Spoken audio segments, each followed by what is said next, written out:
All right, so today we're going to answer a question that I've seen a lot of people, I guess ask could be the word, and that is, if you are a bass player. Now, if you're a guitar player, you can kind of ignore this, because most of what I'm going to say doesn't apply. But if you are a bass player, like I largely am, this question is going to be important for you, and you want to get into the Helix world, right? You know, let's say you've been looking into jumping into the Helix world somehow, and you're like, well, I don't know what to get. There's lots of options, right? You got the full-on Big Daddy floor, but it's $1,500, all the way down to they've got the Pod Go now that's like $450. And if you're just getting into it, maybe you're thinking, well, the Pod Go is the cheapest option. That's probably the best one, right? And now, like I said, if you are a guitar player, ignore this, because for guitar, the Pod Go is amazing. A buddy of mine has one, uses it a lot. It sounds great. It's got all the stuff you'd ever need for guitar. And this one missing thing that it doesn't have that you do have with the next level up, which is what we're going to talk about, doesn't really matter on guitar. So, if you are a bass player and you're looking to get into the Helix family, I'm going to tell you why you should not go with the Pod Go and why the lowest option I would suggest would be the Stomp or the Stomp XL or that level.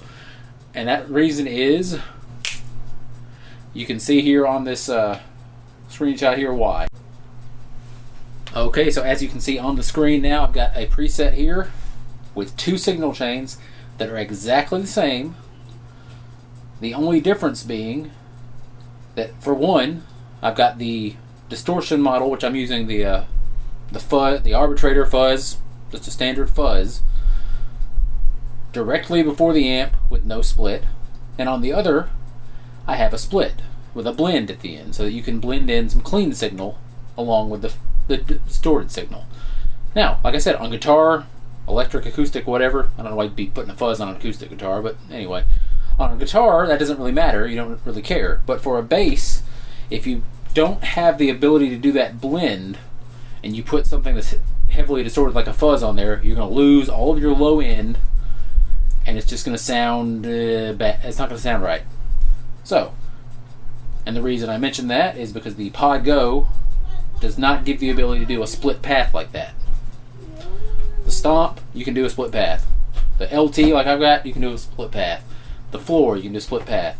But the Pod Go, you can't. So, that's why I'd say do not get a Pod Go, get a Stomp. So, I'm going to play some through this now to give you some audio examples of exactly what I'm talking about. I'll switch back and forth between the two, and you'll see what I mean. Alright, so we're going to start out with just clean tones so that you can see that with the split or without the split, with no distortion, it's basically the exact same sound. So here we go.